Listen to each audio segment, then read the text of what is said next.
listening to. I say you are listening to. You are absolutely listening to the George Espenlaub Show, coming to you live from the Funny Farm.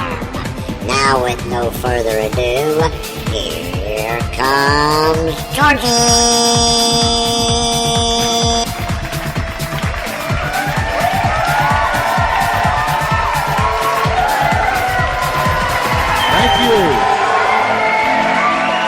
Thank you, Charlie. All right, boy, here we go.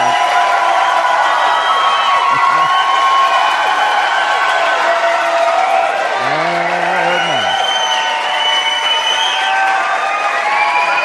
Thank you. Making me blush.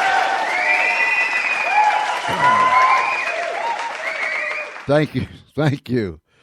Isn't Charlie amazing? I mean, every single night, he hits it just right. Thank you, Charlie. You're doing a wonderful job. I appreciate it, buddy. To all of our friends down the street, around the corner, across this great nation, and around the world, welcome to the George Espenlaub Show. And I want you to I don't want you to sit back. I want you to scrooch out. Scrooch out on the front of your chair, because this is one of those. You know what one of those are. One of those is one of those doozies where we end up at the front of our chair or standing up because it's just so exciting. And tonight, we're going to have a man with us by the name of Foxjohn, who is a best-selling author, and I know that you're going to be tickled pink by the time this is all said and done. Excuse me. I am excited, but first, let me remind you, email us, GeorgeCE, that's GeorgeCE at Comcast.net, GeorgeCE at Comcast.net, and we'll be sure to get back to you just as quick as we can. Thank you for all the emails that have been coming. We get them from Italy, we get them from the UK, we get them from across our country here in the U.S., we get them from everywhere. And we thank you for it. We appreciate it. It just makes us all warm and fuzzy inside when someone sits down and takes a few minutes just to throw us a line and tell us that they appreciate it. And we appreciate you right back. We got a big week planned for us. This is the 4th of July week. And I want to remind you, although it's Monday, the 4th of July is Thursday, get it in your head right now. Please get it in your head right now that over the holidays, do not get behind the wheel of that vehicle and do any driving whatsoever. And we will be emphasizing that throughout the entire week. We want you to have fun. We want you to mingle. We want you to associate. We want you to have a great time with your friends and family. But we also want you to see Friday. So we'll be reminding you as the week goes on. That's kind of like our little, public service announcement. We're going to bring our guest on, Foxjohn, right about now. Excuse me. And he has a new book that will be released in the very early days of August, entitled Killer Nurse. Once you hear what the story is about, you will no doubt remember the headlines of when it took place and what it was all about. So, ladies and gentlemen, I'm going to bring on Mr. Foxjohn. But before I do, I already said that, 302-497-3414, 302-497-3414, if you'd like to make a comment, excuse me, or ask John a question. I was trying to think and talk at the same time, and that just doesn't work for me. 302-497-3414, or if you have Skype, just type in there george.espenlaub, ESPENLAUB. And now, ladies and gentlemen, Mr. Foxjohn. John, welcome to the George Espenlaub Show. Thank you. It is a pleasure to be here. I got you on pretty quick notice, but being the good trooper that you are, I thank you very, very much. Well, Well, I never turn down an opportunity to promote if I can help it. Could you give us a little bit about your background? Yeah, a little bit. I'd like to mention anybody that's interested, they can go to my website. It's www.johnfoxjohnhome.com. And I was born and raised in a little rural place called Nacogdoches, Texas, and that's in East Texas. It's about halfway between Houston and Dallas and east towards the Louisiana border. I quit high school at 17, went in the Army, went to jump school, Ranger school, then Vietnam, and came back, and I was a police officer for a bunch of years. Then my mother was dying and made me promise that I would go to college, so I quit and went to college, and I retired as a teacher and a coach. Then I started writing, and that's why I'm here. Did you write when you were a young man? I didn't really, but I made up my mind when I was 12 years old that I was going to write a book about Crazy Horse. It took me about 40 years, but I did it. I wrote a lot when I was a police officer, though. Mm-hmm. Most of it wasn't fiction. When you wrote when you were a police officer, were they published, or did you just kind of put them in the drawer? No, it was police reports. Police reports, yeah. Yeah, that's why I said at least most of it wasn't fiction. Okay. You had a couple bouts of cancer. Yes. And I have survived them, and thank goodness. And I'm going strong now. How many books have you written thus far? I've written 10, I believe 10. Yeah. I've published 10. I've written a few more than that. Just recently, you published a book, and I think you said it was in ebook form, Paradox. Yeah, it's without a doubt my favorite fiction I've written. It's definitely my favorite fiction. I love that book. I got the galley for it. That's when you look at it to see. Well, I did the edits, and I had to read it. I started reading the edits, and I couldn't put the book down. Then I got the galley, and I couldn't put it down again. I really like that book. It's a romantic suspense about a young defense attorney who, she's a female who's worked her way up. Her family was poor. She's worked her way up to attorney. She takes on a client that's accused of murder.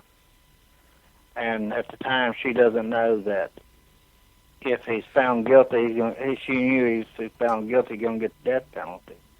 But if he's found innocent, there are people that's going to kill him. And she got him off. Then the people that killed him actually did kill him. Then they got to wondering, what did he tell his attorney? Mm-hmm. So she's in a race to save her own life. Did you, when you were writing books like that, did you take some of the things that happened to you as a police officer and kind of intertwine them in your writings? Some of them, yeah. Most of mine involves some, yeah. Yeah. I don't have to do it. This is the protagonist is a defense attorney, mm-hmm. but the person who's got to save her is actually an FBI agent. So that part of it actually came from my background, things like that. Now, how many years were you a police officer? 10. 10 years. And it was right there where you grew up at? Part of it, yeah. I was at a couple of different police departments. I was actually a homicide detective for 4 years. When you went to college, you promised your mom you'd go to college. Yes. How old were you? I was 29. That goes to show people that you're never too old to learn, huh? Most people said it was about time I learned something. That's right. We were talking before we went on the air that when we were 17, 18 years old, we were so intelligent, and as the young people says, not. We sure didn't fit that definition. No, and I'm not sure I still do either. No. I tell people when I was young and foolish, now I'm old and foolish, but not too much. Not too much has changed. No, I'm still just foolish. Just Captain Gray. You know, there's with the modern technology we have today, and of course, when you and I were growing up, we never even dreamed anything like is available now. Oh, good gracious! But what would you tell some aspiring young writer that maybe they're even in middle school or high school or early stage of college? What would you tell them? Well, I actually speak to a lot of schools, and I tell them if they want to be writers, to find another profession. Basically, if you look back, most writers who are really successful are older. Mm-hmm. It's easy. I'm not going to say it's easier to write, but when you have life experiences that you can draw on, it is easier. But a lot of writers today are impatient. They want it right now. Mm-hmm. And publishing, in the world of publishing, the timetables are not the same.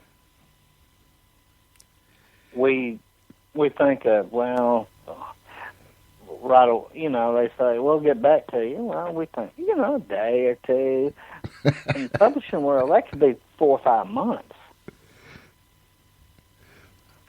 Their time just doesn't correlate with ours. And they don't correlate with us either. It's very difficult to get traditionally published. Very difficult. And a lot of people don't realize that, and sometimes you just have to be lucky. Mm-hmm. Right place, right time. Yeah. I was that, and that's what got me in, got my foot in the door. I wrote my historical fiction about Crazy Horse, and it is a really, really good book. Maybe one of the best books I've written, and it was my first one, and nobody wanted it. Absolutely nobody. I could recycle enough paper with rejections to supply the city of Lufkin here, but nobody wanted it. And somebody told me, write what you know. So I wrote a murder mystery and threw a bunch of sex, violence, mayhem, and CSI stuff in it. And it was published right as the CSI craze hit. And, of course, it hit the bestseller list. Mm-hmm. And it's a good book, but if I had my choice between that one or the historical fiction that I actually did end up publishing, I'd take the historical fiction. Would... Go ahead, I'm sorry. No, go ahead. No, I've spoken.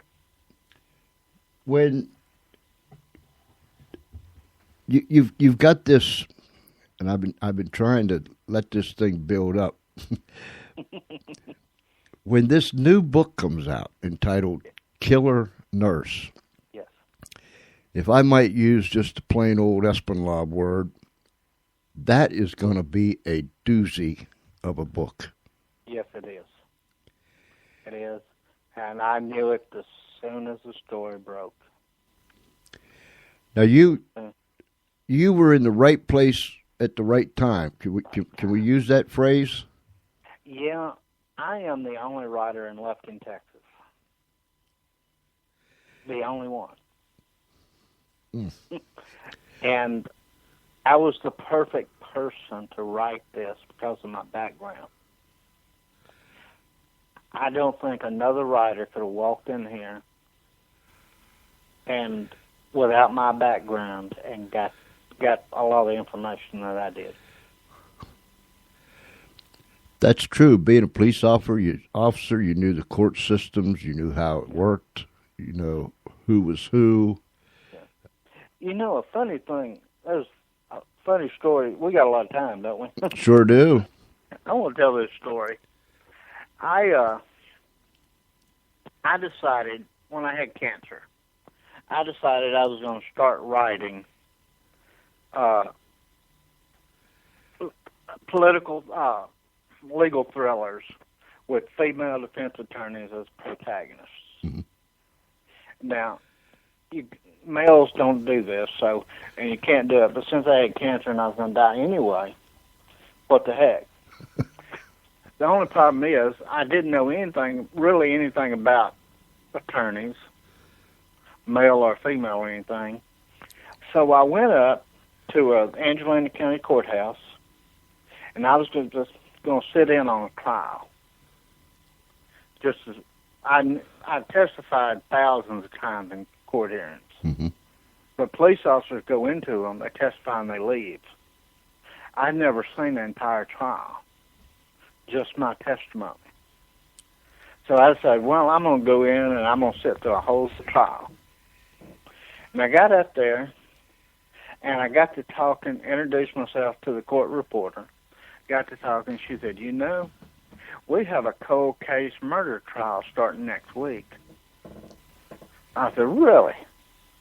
And she introduced me to some people in the courthouse that I didn't know. She introduced me to them and everything. And I sat through this entire trial getting research for this fiction that I was doing. And a couple of years later, this case with the killer nurse broke. And when it broke, I knew everybody in the courthouse. Because of that other research on the book. And I never wrote anything about the trial I watched. But it gave me all these people I knew. I already knew them when this case broke. So it was really easy to walk in and just talk to them. When you wrote that, of course, it took you, 3 years to write it? Well, yeah. Well, it took me 3 years to investigate it and everything. It took me about 8 months to write the book, actually. And then about 8 months to edit it. Yeah. But the actual problem developed in August of 2008. And the trial didn't start till February of 2012.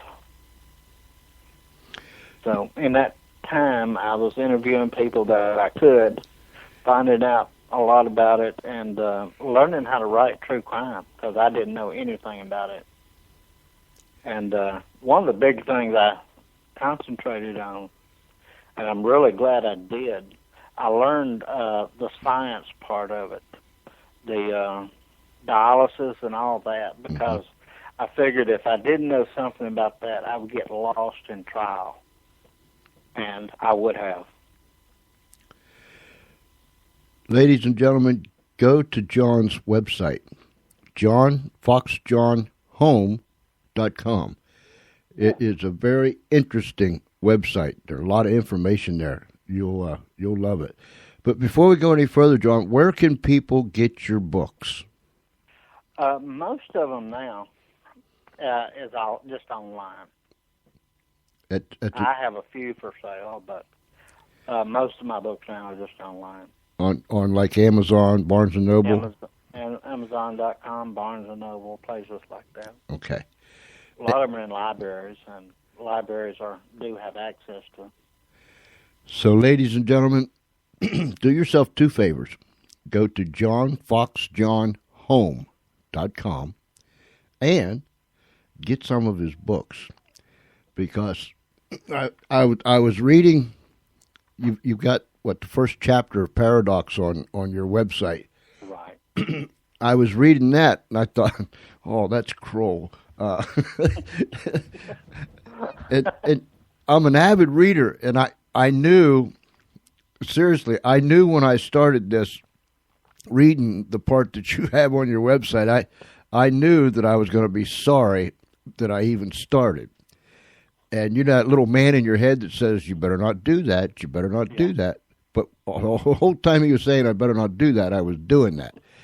I hate it when that happens. Oh, me too, John. I mean, I got to the last, it was like, oh. So, anyhow, ladies and gentlemen, do yourself a favor and get some of John's books. And did I read somewhere, John, that we can pre-order Killer Nurse? Yeah, it's pre-ordered. From Berkeley Penguin, who no longer exists, by the way. I don't know if everybody knows that, but Berkeley Penguin no longer exists. As of today. As of today. Yeah. So now, get on the bandwagon. Penguin Random House.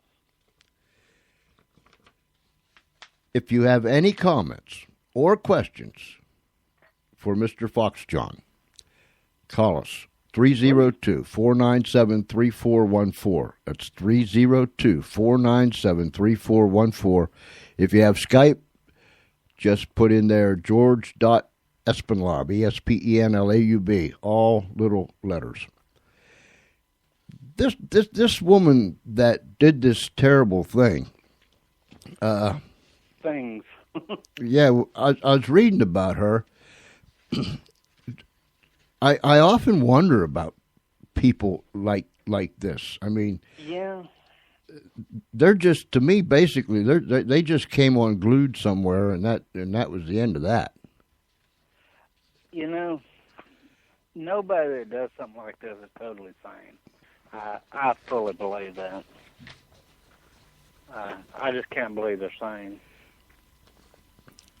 And see. There was one of the daughters of one of the victims at the trial. At the end, the victim statements that called her a psychopathic killer, serial killer, actually. Man, she burned in hell. But that's basically what she was. Mm-hmm. And what can you say? Yeah.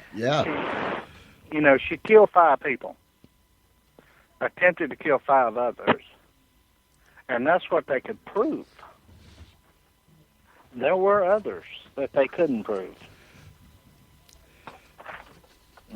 You sometimes, well, I all the time. When bad things happen, and you see it on the news all the time, or you read it in the newspaper, when bad things happen, neighbors and people around the individual that committed the crime, I hear it over and over and over again. I would have never dreamed that I can't believe it was that person. And that is her. That's her. That's her. If you look at her, and that was one of the big fears of the district attorney, too, during trial. Because if you just look at her, I mean, what does a serial killer look like? Right. There's no set image for one, but she just didn't look it. And her family and her friends are adamant that she didn't do any of this. Of course, now, family's always going to probably say that, but she did. If you have a comment or question, 302-497-3414. And if you call and I missed your call, let me explain. and I guess this is no reason, but let me explain. They moved some things around on me. And where it used to be down, now it's up. And what was up is now down. I can't explain that. It's just I know what I'm talking about here. But what was down is now up. And I catch myself looking down when I should be looking up, if that makes any sense to anybody. So if I'm looking down because I'm used to looking down instead of up and I miss a call right back, and I'll keep my head up. I got to keep reminding myself to keep my head up because we change things around. So I did tell some people to call in. Great. Yeah, we moved some equipment around. We got a call right now, John. Good. Let me get this. And let me move them right over to where John is. Good evening. Thank you for calling the George Espenlaub Show. Hi, this is Lisa from Shreveport, and I have a question for Mr. Foxjohn. John, can you hear? Yeah, I can. Okay, go ahead.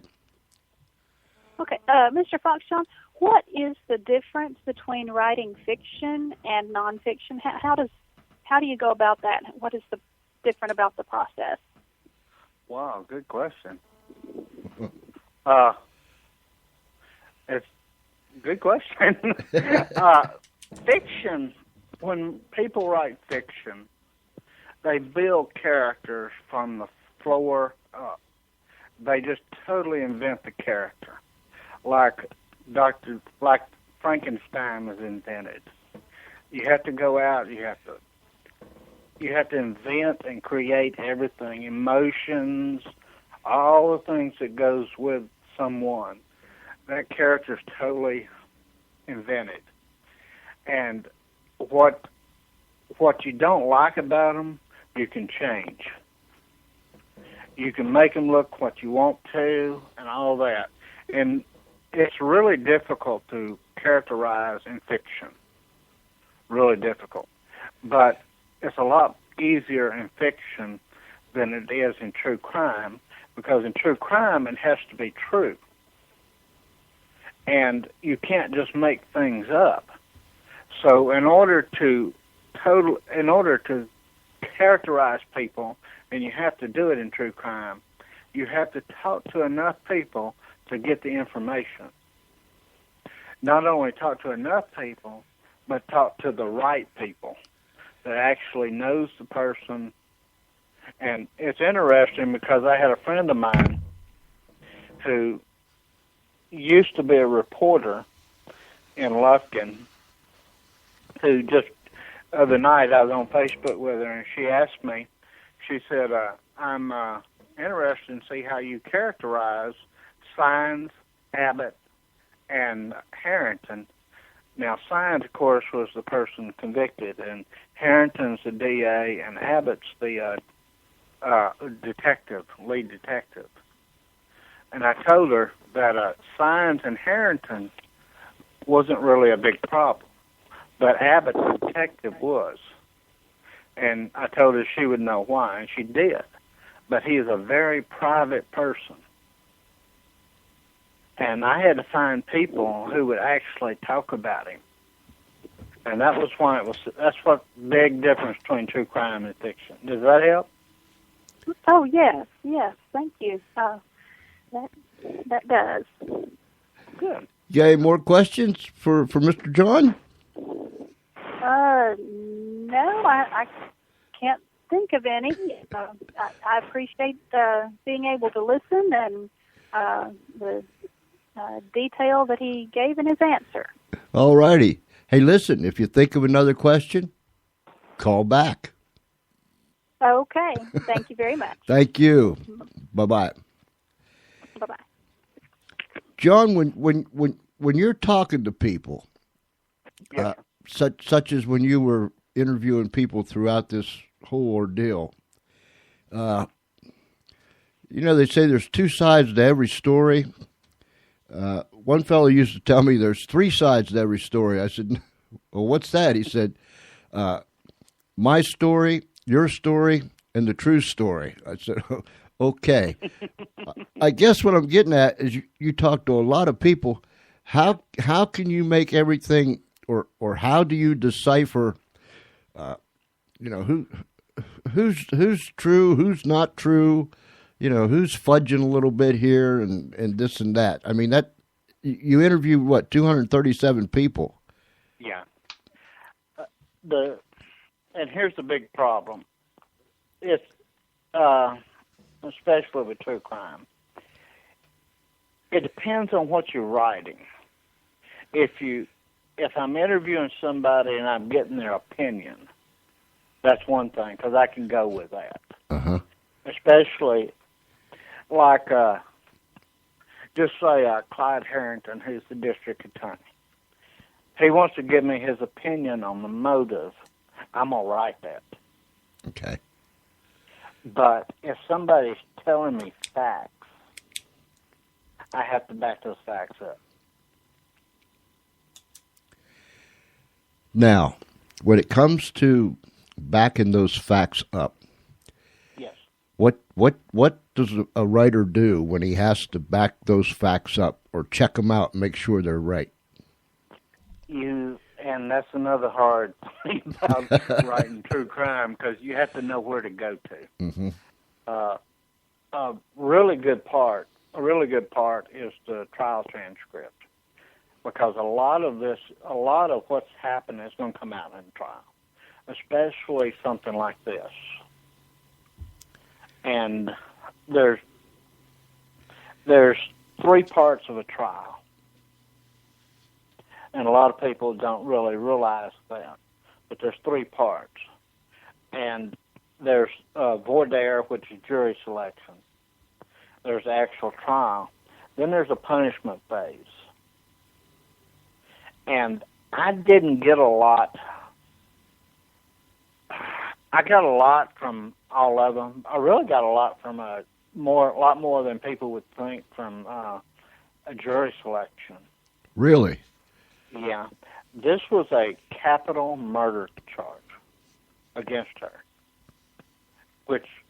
and they were seeking the death penalty. Mm-hmm. And one of the reasons that the DA, and this is in the book, but one of the reasons that the DA actually sought the death penalty was because it gave him a better way to choose jurors. Normally, when they choose jurors, they just all bring them in the room, and they'll question a few of them, and then they'll decide who's going to be on it. Mm-hmm. But in Texas, they do it a different way for capital murder. Capital murder, they bring them all in there, then they give them a time to come back, and everybody is talked to individually by both sides. And they sit in the witness stand, the potential juror, for about an hour. And if you're in the room, which anybody can be in there, but if you're in there, you get to learn a lot about that juror, but you also get to learn a lot about these attorneys, and you get to see some of their strategies, what's important to them, what they're going to concentrate on, and things like that during voir dire. And it helps you set up when you're in trial. See what's going on. And then if the person's convicted, they're going to bring out everything about this person they've ever done wrong. Try to convince everything. So you get a lot out of trial, all that. That's a big part of it. I was really surprised when I got into this how much information you can get on someone through Freedom of Information Acts and open records and things like that. There is a lot of information you can get on. What is some of the information you can get? Well, I'm going to tell you this story here. I talked to the signs. I talked to her family and everything during the trial. And actually, they couldn't talk to me then because of the gag order. Mm-hmm. But I just told them, I'd like to talk to you when this is over, whether she's convicted or not. And they agreed to it. Now, I kind of figured if she was convicted, they really wouldn't want to talk to me. Right. But there was a really big push by Sign's husband he went out of his way to try to convince people not to talk to him. Mm. And not only did I not like it, it made me suspicious. Why did he care so much that people would talk to me? Was there something somebody was hiding or something? Mm-hmm. And that's what it made me feel. And one of the things I found out that you can find out about people are prison records.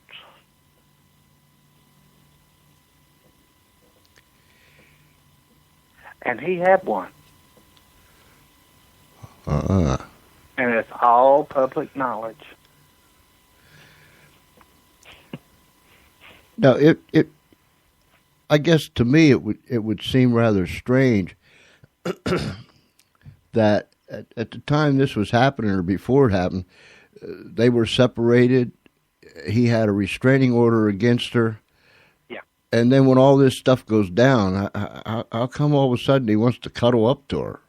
I don't know that, and this is also in the book, and I probably shouldn't say anything about it, but he's the one who sicked the police on her. He gave the police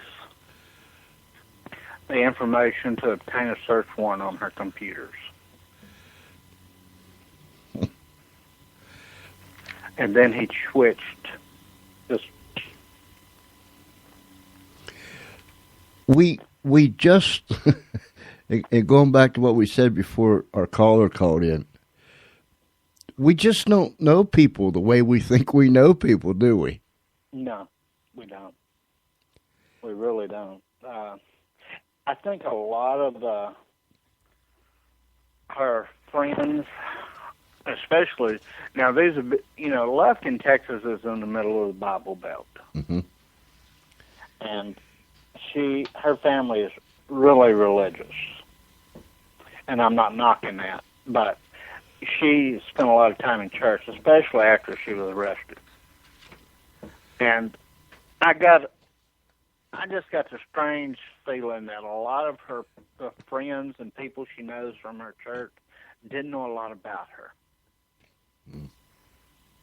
Because there was things about her, if they would have known, would have scared the living life out of people.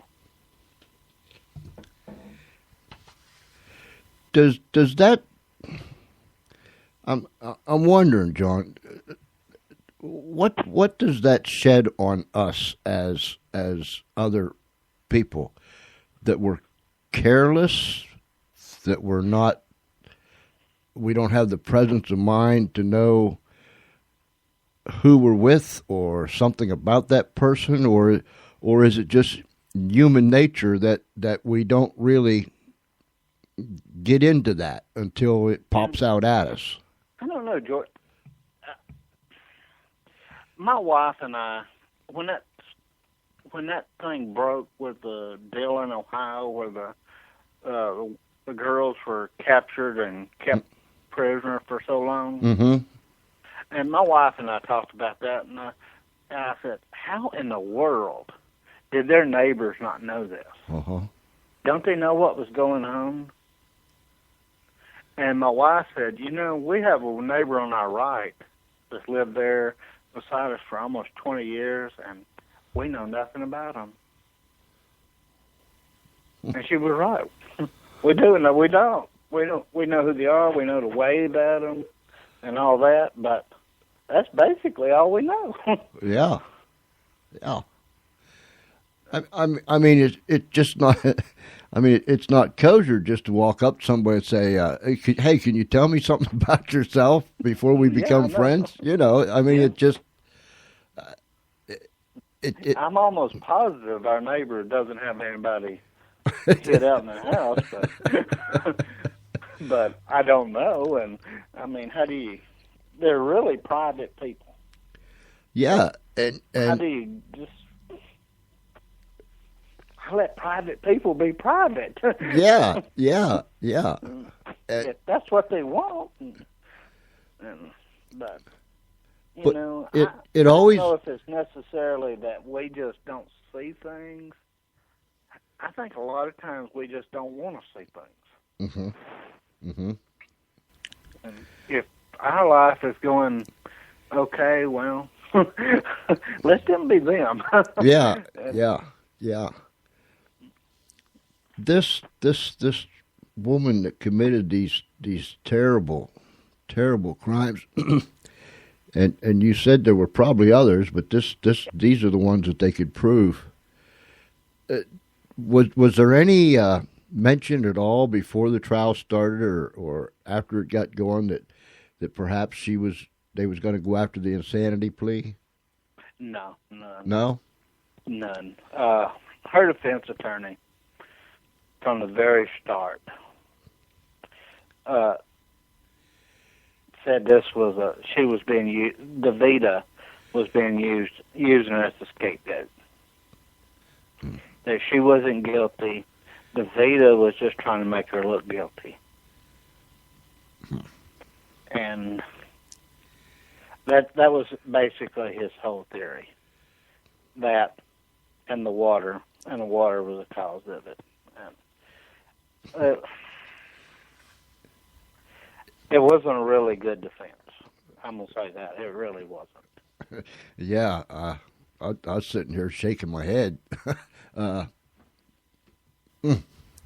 But I guess those guys and gals, the defense people, have to do their best to defend that individual. Although Yeah. I've had some lawyers on here, and each and every time I've had them on here, particularly the defense lawyers, I've asked them, how do you defend someone that you know? I mean, they're just as guilty.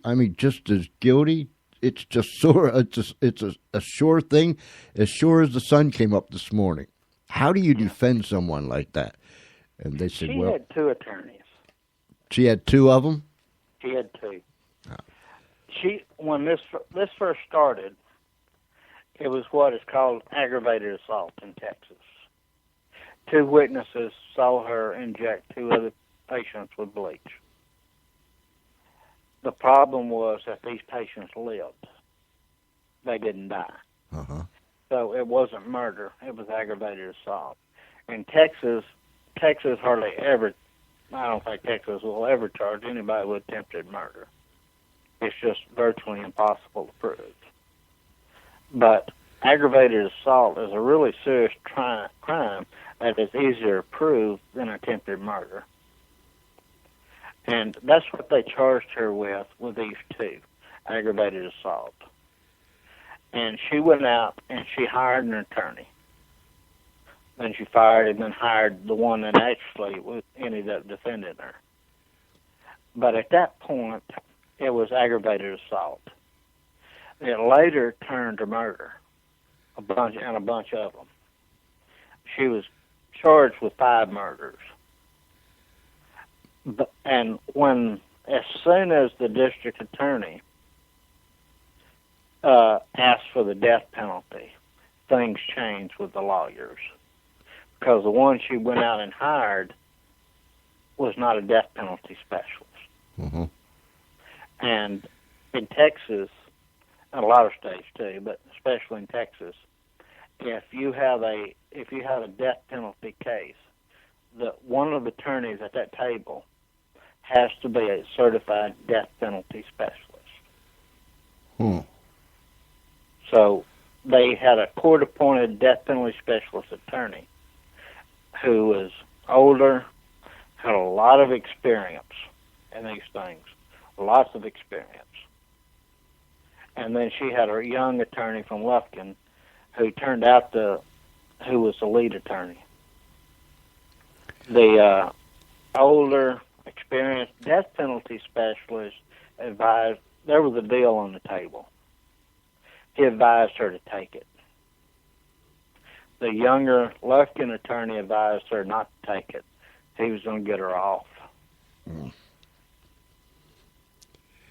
And we now know which one was right and which was wrong. Yeah. Here's another question for you, John. And I often wonder. She worked in this nursing facility. Yeah. Wasn't there background checks done and so on and so forth? And I know I've heard it I've heard it 1,000 times, and you have too. How did she fall through the cracks? Well, she fell through a bunch of them. Mm. I think this was her 6th nursing job. Wow. When she went to work for DeVita. And she had 5 no rehires on her record. Mm. The 5 other places would not rehire. Matter of fact, they fired her.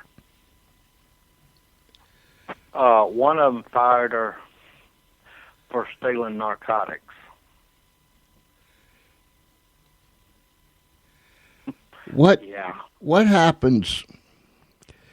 How did she fall through the cracks? Yeah, I mean, after the first people fired her, Yeah. and the second people hired her. I mean, don't we communicate between hires no more? And No. Someone, and I don't know if it's true or not. Someone said that one employer can't tell the other employer why he fired you or she fired you. Cannot. All they can say if they would rehire them or not. Wow. Her first job was at Memorial Hospital in Lufkin. She worked there for 5 months and left. And that is the one place I never found out why she left. Huh. But she was immediately rehired at Woodland Heights Hospital in Lufkin. And she was there 2 months, and she was fired for stealing Demerol, but also for injecting patients with pain medicine that they didn't need.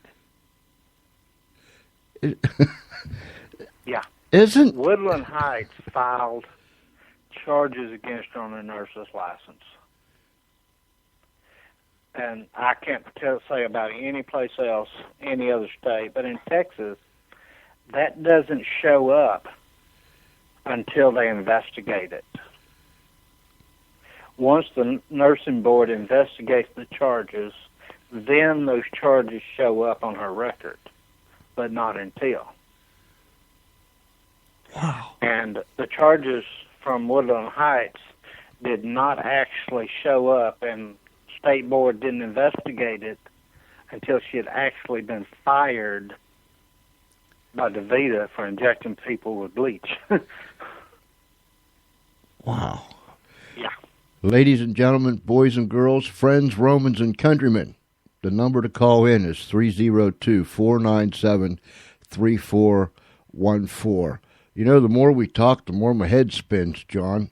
Yeah, I know. It's Because it's really sad in a lot of ways. it is sad. It is sad. And I understand that this is the woman that injected these poor people and caused their death. Yeah. But there's a trail of people back there. You know, as she moved along on her journey, there was a trail of people back there that knew some stuff, that had some stuff, or didn't do stuff, and I mean, there was. That's really the sad part. It's almost like the abortion doctor that they just tried up here in Philadelphia. You know, the hideous crimes that they got him for, and you know, the Department of Health in Pennsylvania and blah blah blah blah blah. They had all kind of warning signals and bells and whistles. That's the part that baffles me so much. And you being a former policeman, stuff like that, when people would sit on their hands, that had to drive you crazy. Yeah, it does. But you know, they would do it. in this case, they were doing what really they were supposed to do. There was one place, mind you, after she was arrested for the 2 aggravated assaults and fired at DeVita, she was released on bail. And one of the provisions of that bail is she could not work in another healthcare facility. Mm-hmm. So what does she do? She goes out and gets a job at a healthcare facility. Now, how did she do it? She applied and gave her husband's cell phone number as a reference. So they called and talked to him. Wow. Yeah. These things just cause me to when I really sit down and start thinking about me, they cause me to spit sideways sometimes. Ladies and gentlemen, 302-497-3414. That's 302-497-3414. And I got my eyes up, so I'll try not to miss anyone. She came within a hair, really, of committing a perfect crime. Now, is this bleach? I mean, she's like the first one that we know of that used bleach as a murder weapon, right? Yeah, she's the very first one. Is it something that once it's used, it just kind of goes away and they can't detect it? Once it hits the bloodstream, it's totally gone. Wow. Can't be detected. The bleach actually attaches to all the different parts that's in the blood, and it just disappears. Wow. There is no test. Now, if there was a couple witnesses. If those witnesses wanted to come forth, eventually she would have probably got caught some way, somehow. But if they wanted to come forth, she might have just kept going. I don't know if she had eventually got caught or not. I'm not sure. Really? And that wasn't what caught her at murder. Yeah. I'm not going to reveal what caught her at murder. No. I don't want you. I don't want you to do that. But here's the thing. On April the 1st, 2008, 2 patients of DeVita Lufkin died while on the machine. Right there at DeVita. They just died. The nephrologist who was the medical administrator over DeVita said that in his time, all his years as a kidney doctor, he had never seen a patient die on the machine. He had heard of 2. In all his years, he had heard of 2 dying on the machine. On April 1st, 2008, 2 died at DeVita within 5 minutes of each other. Wow. The odds of that happening can't even be calculated on a computer. It really can't. And DeVita knew right off when that happened. They knew there was something wrong. So they brought in outside monitors. They brought them into the clinic to investigate every facet of that clinic. And they couldn't find anything. Nothing. They checked everything. Procedures, everything. They couldn't find anything. And patients kept dying. Wow. Or being injured, severely injured. April alone of 2008, they had to rush 34 patients to the emergency room. 34? 34. Ooh. What was the cause of all of it? Really don't know. But the first 2 died on April 1st. The 2 patients that saw her inject the other patients, they saw it on April 28th. Mm.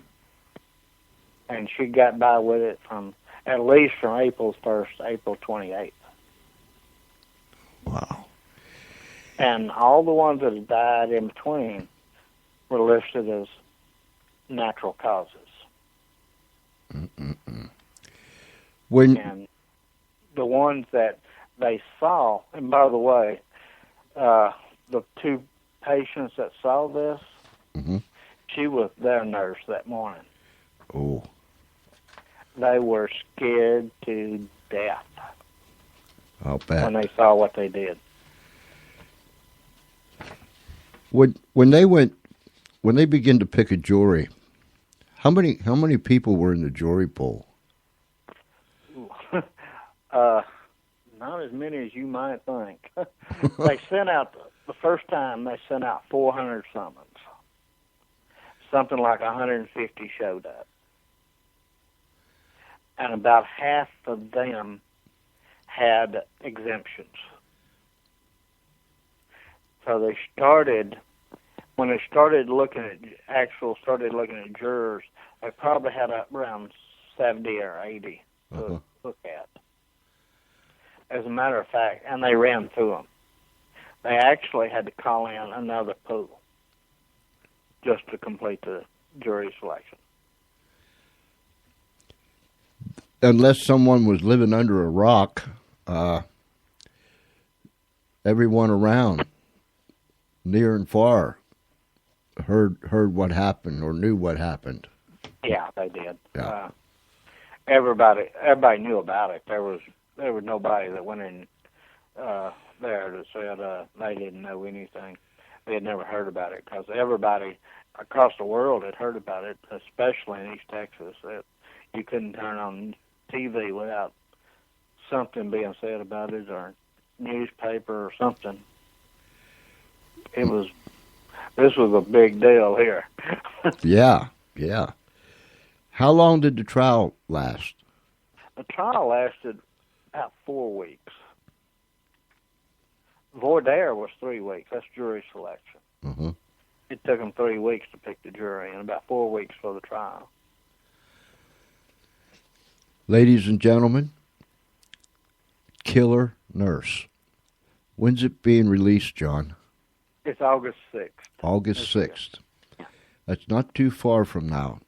It isn't. Just a hair longer than a month.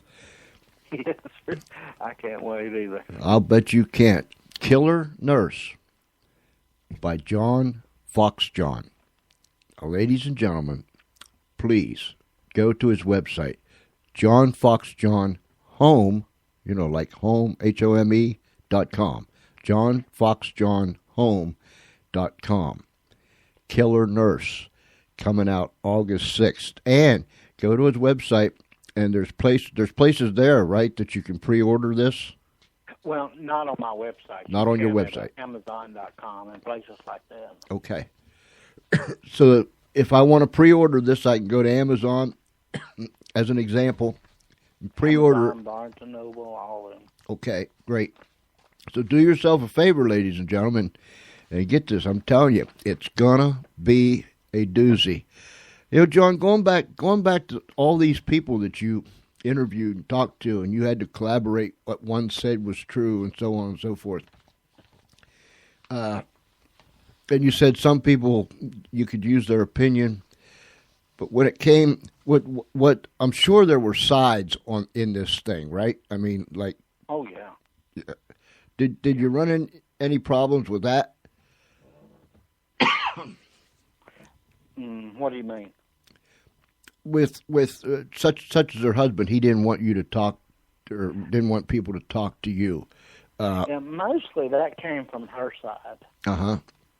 I had total cooperation from the DA's office, the police department, all the agencies. And there was a bunch of different agencies that helped in this.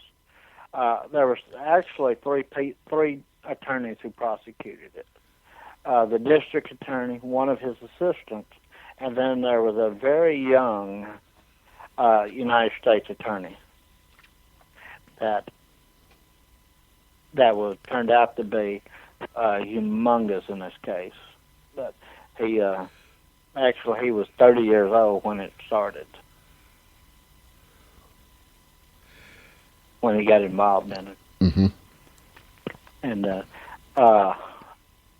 the death penalty specialist, the attorney that was on the defense, I interviewed. We lost John. We lost John. We dropped the call. I hate when that happens. John, John, please call us back, because this is too good to let you go just yet. But anyhow, ladies and gentlemen, till John calls us back, and I'm sure he will. Here he is. He's right here. We dropped your call, John. Yeah, I thought you hung up on me. No, didn't hang up on you. Just one of those red-headed gremlins that did that, I guess. But it's no big deal. do you remember where you were? Yeah, I was telling you. I interviewed the death penalty specialist for the defense. I interviewed him for about 8 hours, Mm-hmm. and he was really instrumental in helping me. And, of course, I told you I interviewed all the jury.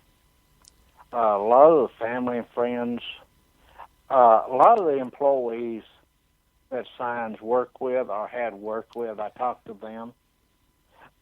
Quite a few of them, I talked to them under, I wouldn't reveal who they were. Right. And I won't. But I didn't in the book, and I never will. But a lot of them was that way, especially the employees at DeVita, because some of them still worked at DeVita. Mm-hmm. And, of course, they didn't want their name associated with the comments and things. But a lot of them, some of her family, most of her family would not touch. One of them even threatened to sue me for asking her to talk to me. And I told her, go ahead, it'd help with publicity. But most of the people, except for Signs' immediate family, were really helpful. Really helpful. This woman, she couldn't have been a dummy. I mean, not with the profession that she was in. She had to have some intelligence or smarts. But yet, someone goes and does such a hideous thing.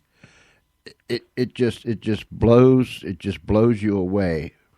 What was your emotions like when you was sitting, from the time it happened and you was sitting in the jury selection and the trial and the sentencing part? What kind of emotions did you have? It was difficult for me because I knew enough people in the process that I had a pretty good idea that she was guilty. Uh-huh. I had a really good idea before it even started that she was guilty. When the trial started and everything, as the evidence started to stack up, I knew she was guilty. There was no doubt in my mind. I knew she was guilty. And I was the only one. I mean, it's really strange. But in East Texas, in Lufkin in East Texas, while the trial and everything was going on, everybody thought she was going to get off. Oh. I mean, everybody thought she was going to get off. You go to the coffee shops and all this, and they start telling you about she's guilty, but they're not going to convict her. Everybody. The courtroom was packed, but it wasn't always packed with just regular citizens. Uh-huh. She was charged with murdering 5 people and attempted murder of 5. And all the family members of those victims were in the courtroom. Fine's family and all her friends and all her church members were in there. There was a lot of people in there, and a lot of citizens would show up, but they didn't show up every day. They come in for an hour or two every other day or every other week and listen. But all they had to go on was what was written in the paper. Uh-huh. And for some reason, and I know the reason, but I'm not going to go into it on here. I can't go into it on here. Right. We don't want you to. It's not Christmas. Paper It's not Christmas time. Printed the defense side. Oh. Seldom would you hear anything from the prosecution side. Very seldom. And here's an example of this. About 3 weeks into the trial. Now, Sine's attorney had been screaming from the day she was arrested that she was a scapegoat. DeVito was using her as a scapegoat. 3 weeks into the trial, a mysterious witness pops up.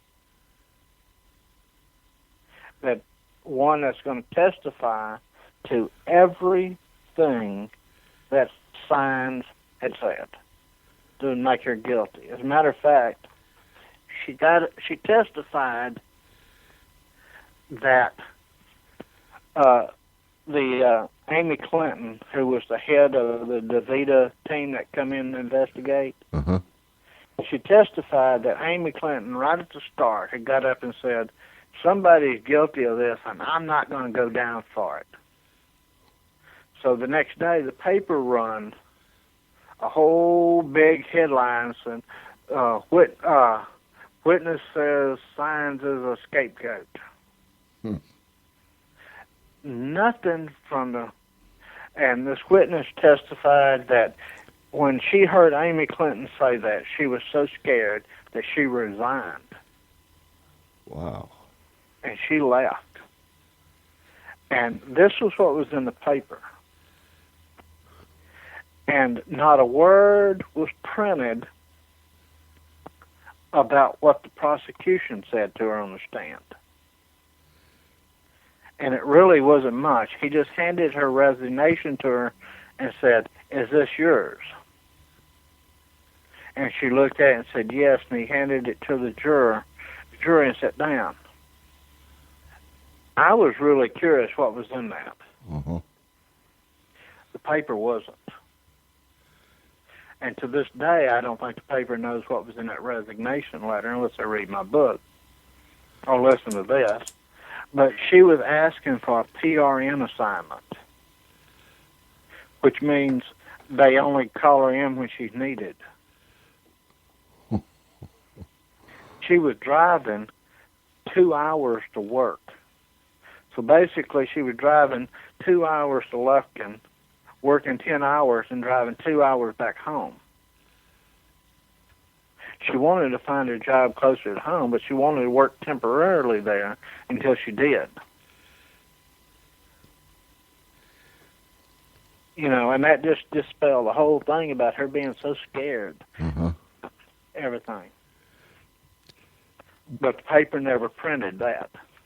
And for some reason that I'm not going to get into because Right. it'll get me sued.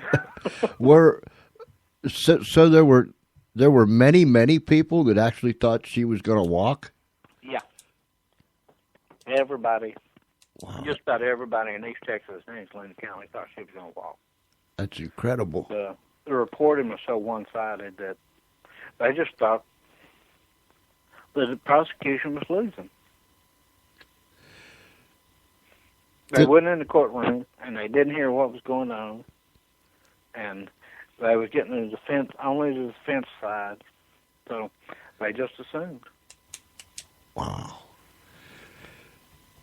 Were there times that you got, to use an Espenlaub phrase, were there times that you felt your blood boil or you got bent out of shape or or you got really heavy-hearted, or any of those types of emotions? Well, I tell you, George, and a lot of what I'm about to tell you is actually not in the book. But there was enough comedy stuff going on in that courtroom that just kept you laughing. You know? Really? It really was a circus in there. And some of it's not in the book.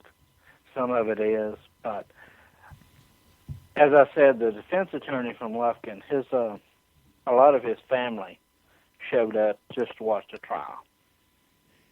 And one of those was his wife. Now, there was a very young, good-looking woman who now works for the probation department. She used to work for the defense attorney. And for unknown reasons, she left there. But one day, she just happened to walk in the courtroom to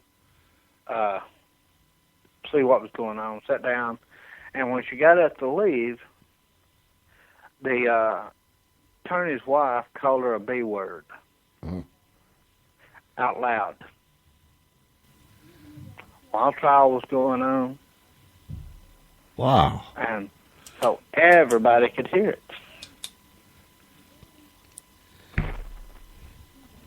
And the attorney's wife did some other things, too. And I promised him I would not print this because it might hurt his kids. Mm-hmm. Mm-hmm. I didn't promise him I wouldn't say anything about it. Right. Especially on a radio show that he's probably never going to hear anyway. When it came down to the closing statements, was the jury sequestered at all? No, they were not sequestered. No. When it came down to finally the jury gets the case, how long were they out? Let's see. They got the case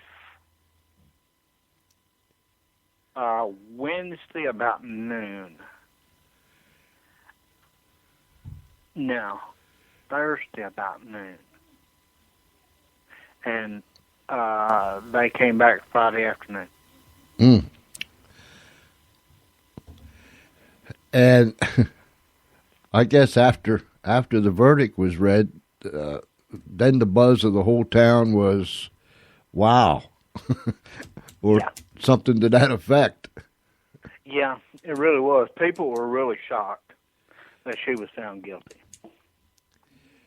And then, of course, they had to. Then the buzz was, would she get the death penalty? Mm.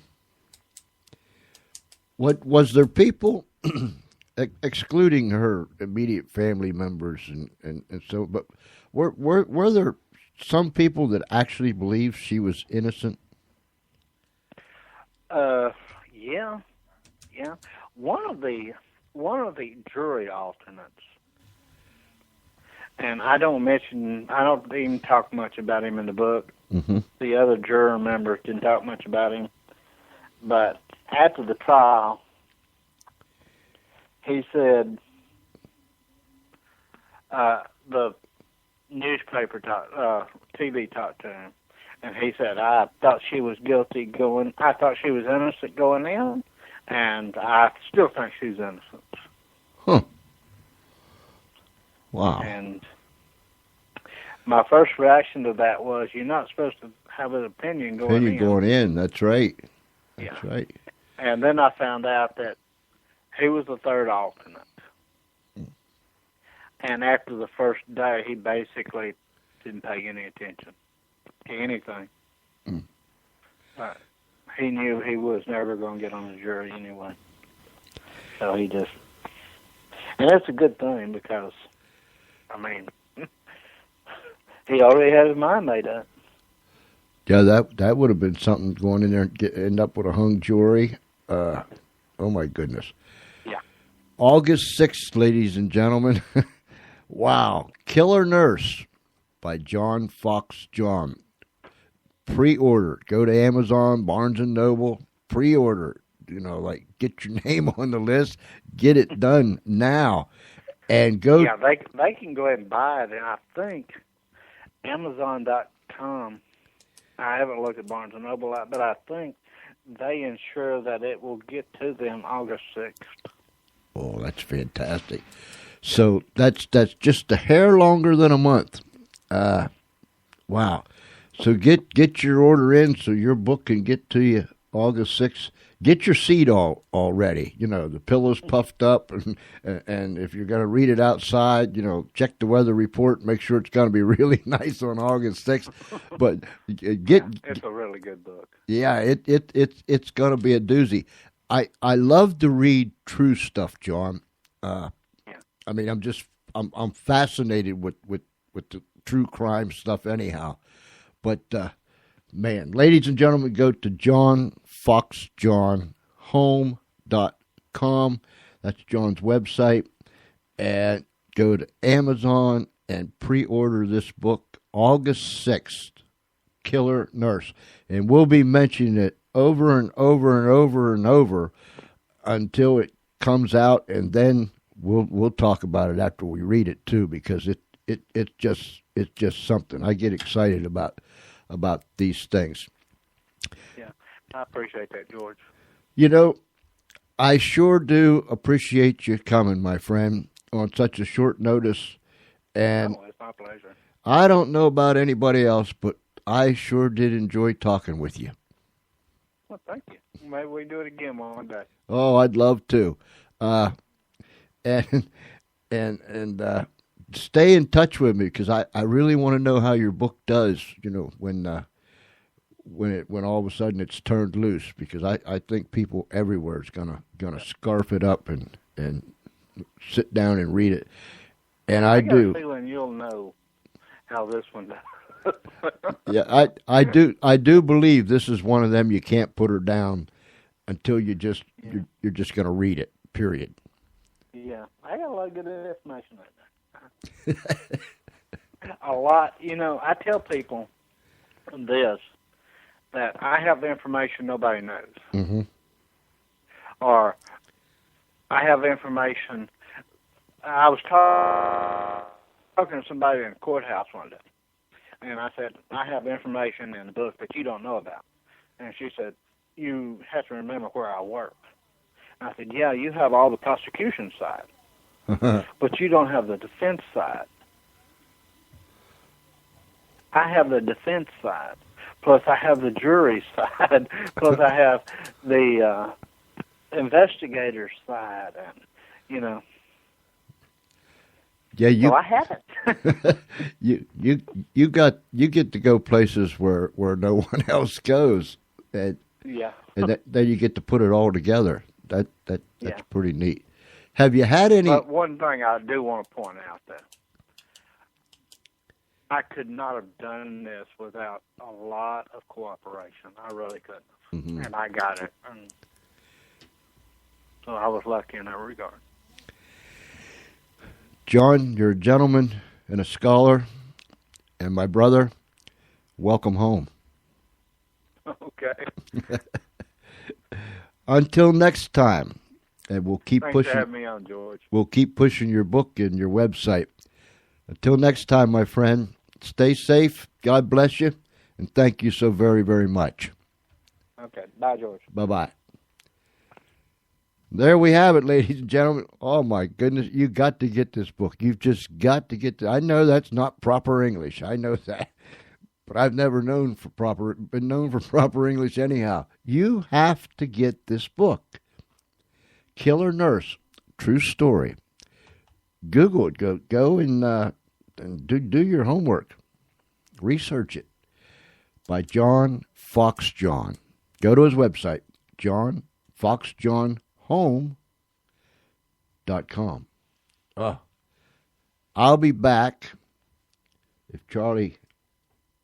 All right. Oh, yeah. Charlie said he's ready. Charlie's on duty now, so I'll be back in just a little bit. Stay with us. Get up and stretch your legs.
We'll take you from where you are to where you wanna be. 'Cause radio works, works.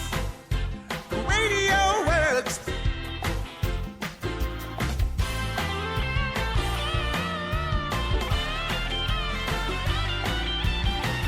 We'll take you from where you are to where you wanna be. 'Cause radio works, works.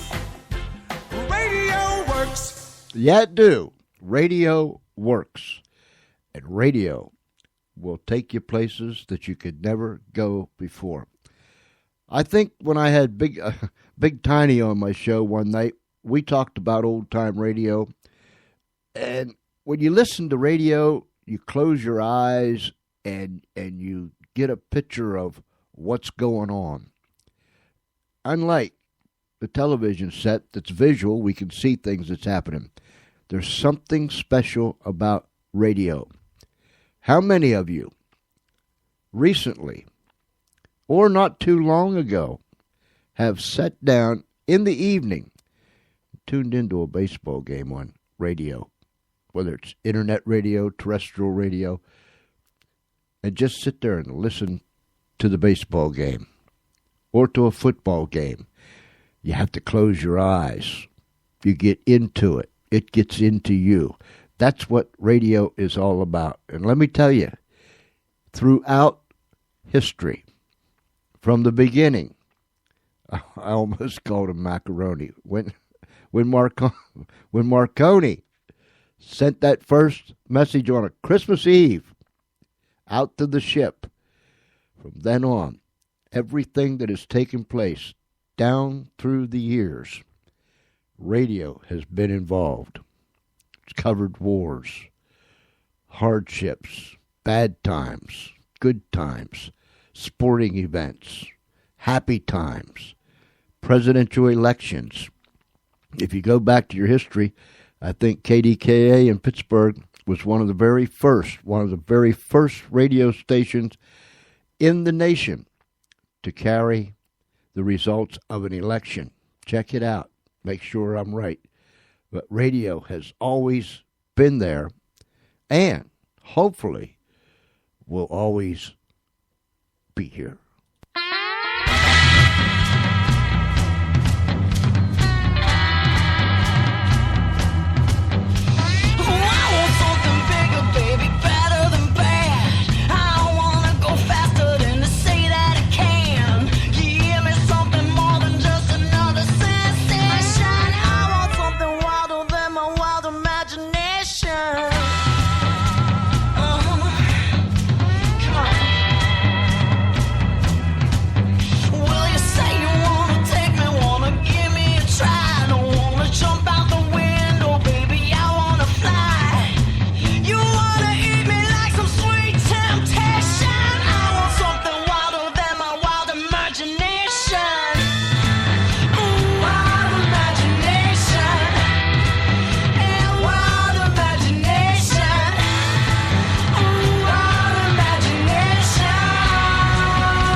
imagination. Wild imagination. Yeah, I can't sing it like her. My much, and many, and a whole bunches of thanks to Stop It, Charlie. Yeah, well, all right. I want to say thank you to John Foxjohn for coming on the show tonight. It was quick notice. I notified him yesterday, and he was so gracious to say yes and come on the show, and I'm so glad that he did. A very talented man. He's a scholar, and he's a gentleman, and he has written several fantastic books. So go to johnfoxjohnhome.com and check it out. Check out the books that he's written. The book that's coming out August 6th, Killer Nurse, is a true story of something that took place that happened in East Texas. So if you know of someone that wasn't able to listen to us live tonight, tell them to get in there and listen to it sometime tonight or tomorrow at their convenience, because it was an exciting, most informative, thought-provoking show, and we like those kind of shows. My, oh my. I want to thank each and every one of you for tuning in tonight, hanging with me, wherever you might be. Are we leaving? No, not yet. Charlie, he's over there still throwing stuff at me. He's been doing this for the last, I don't know, how many shows now. He's got these little rubber thingies. Just a little bitty thing. You know what they look like? They look like them BBs, them BB noodles or whatever that you put in hot water and you eat. That's what they look like, but they're not them. And he chunks one at you, and you'll feel it hit you upside the head or the back of the neck or wherever it lands. You'll feel it, or you'll see one come bouncing across the console. He needs us. If I could find out where they were, I'd take them from him, but I don't know where they're at. I'm going to go look right now.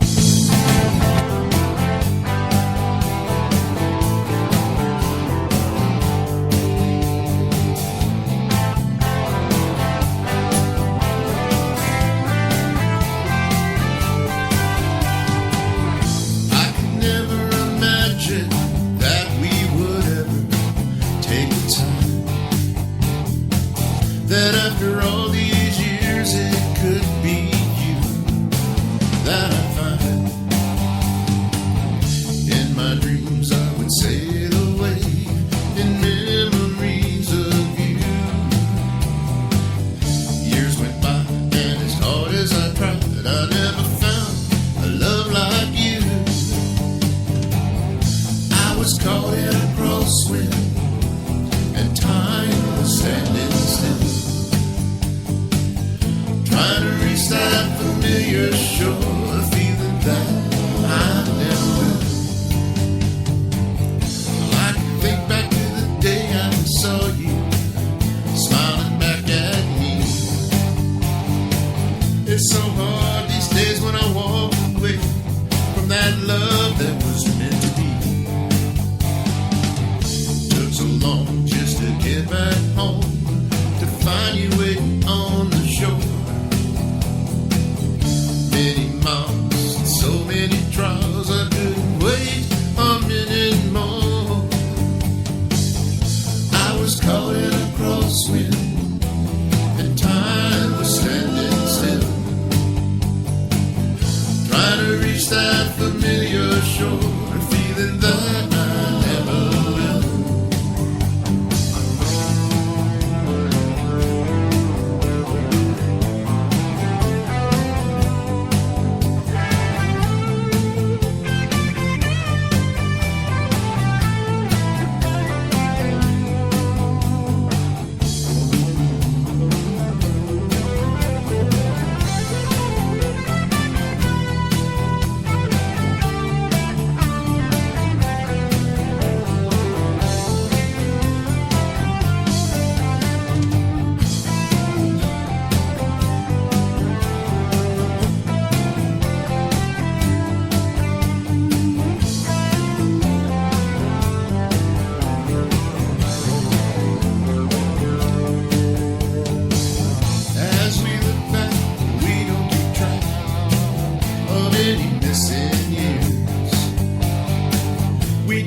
Each day along the way, and holding hands as we walked our pier.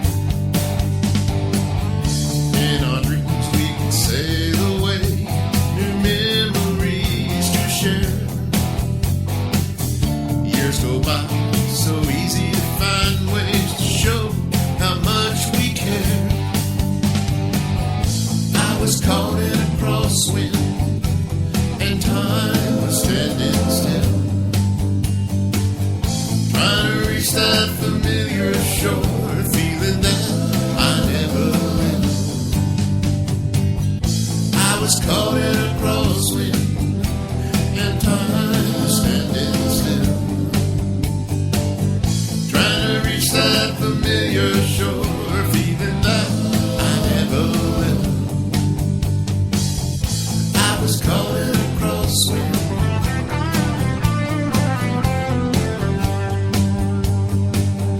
I was caught in a crosswind.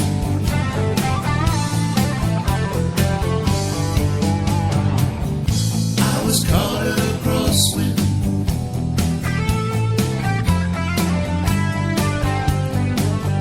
I was caught in a crosswind.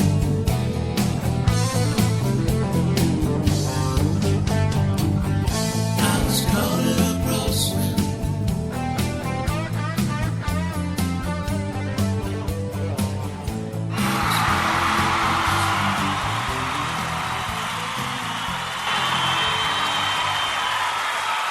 Just another cat with a guitar. Yeah, that's who it is.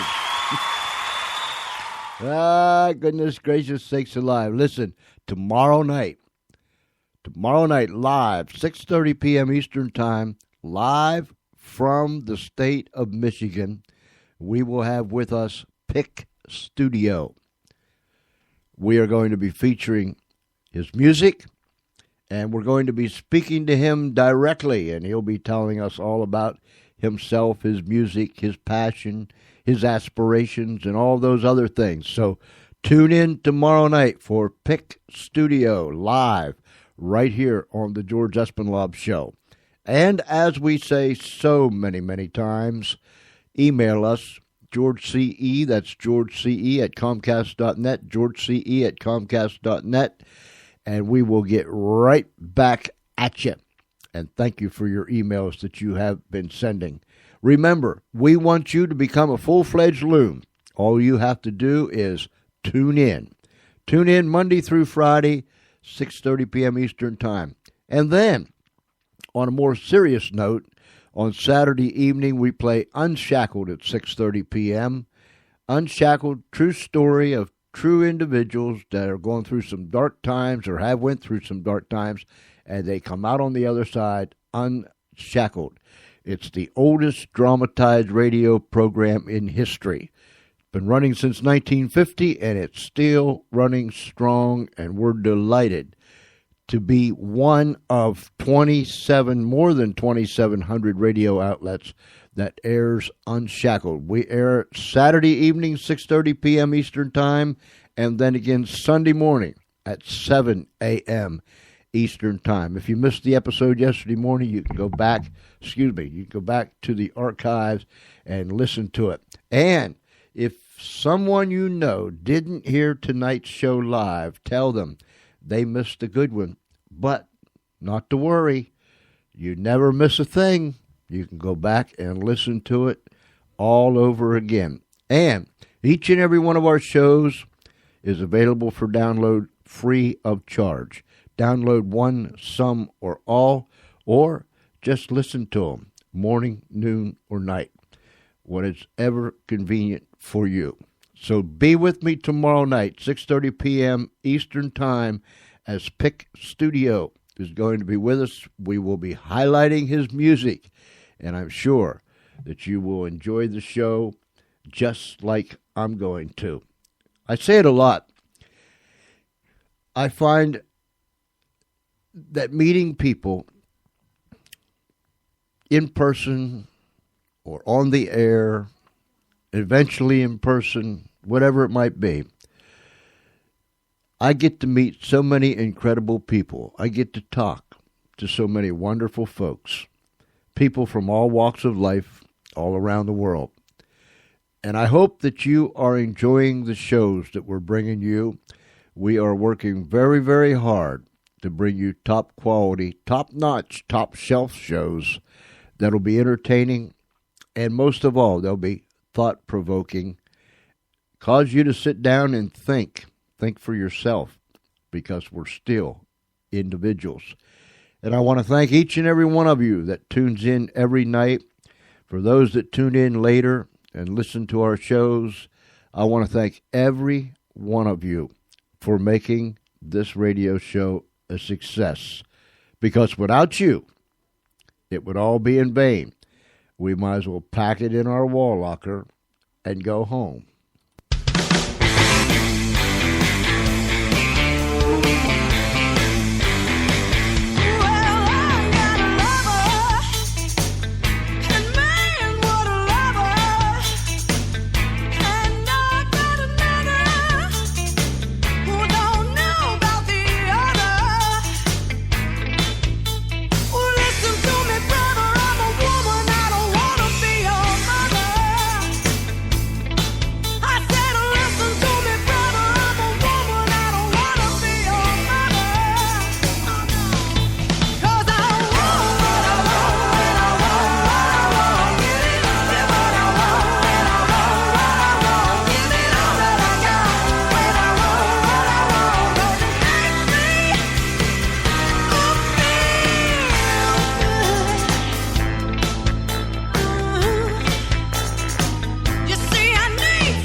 Go to Amazon.com and pre-order a soon-to-be-released book entitled Killer Nurse by Foxjohn. It is going to be a doozy.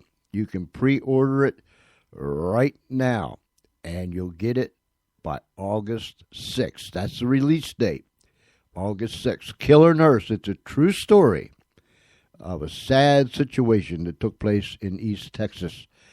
And Foxjohn was there and reported on all the happenings as it happened. He covered it from day one all the way through the trial, and he's got things in there that other people don't know. It's only found in the book. So do yourself a favor. Get that book, Killer Nurse by John Foxjohn. Thank you. Charlie's making me laugh again. I'm telling you, if anyone has a suggestion of how I can get this mischievous little devil, you know what I mean? He knows I'm busy over here. He knows I'm trying to talk and do this, and he's over there, and he's running the board. So he knows that I'm almost captivated unless I take the mic off the boom and unwrap the thing, and walk over there. And but anyhow, he knows I'm not going to do that. So I'm kind of like captivated over here. And he just annoys me sometimes, and then he laughs about it. And then he jumps up and down. It's funny. He holds his belly because he's laughing so hard.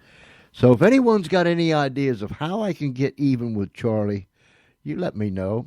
All right? And if not tonight, some other night, give me a call, 302-497-3414. If you have Skype, put me on your list, george.espenlaub, ESPENLAUB, all small letters. Well, ladies and gentlemen, it looks like the train is coming around the corner. I got to get out of here. I'm telling you. Isn't there a song, I got to get out of this place? Yeah. If it's the last thing I ever do, I won't sing it to you. But anyhow, I got to get, I feel like a bullseye on a target with Charlie over there. So we're gonna get out of here. I'm gonna get out of here. I don't know what he's gonna do, but I'm gonna get out of here.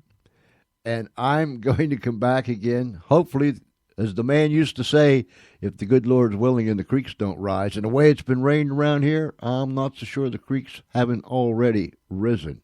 But anyhow, I'll be back tomorrow night, Lord willing, and we'll have another great time. Oh, my goodness. Don't forget to email me, georgece@comcast.net. georgece@comcast.net. Now listen, there's a whole lot of love that comes to you from this place. Whether you're somewhere it's nighttime or somewhere it's already tomorrow, regardless of what it is and where you are, I trust that you'll have a great night if it's nighttime and a wonderful day if it's daytime, and y'all stay safe.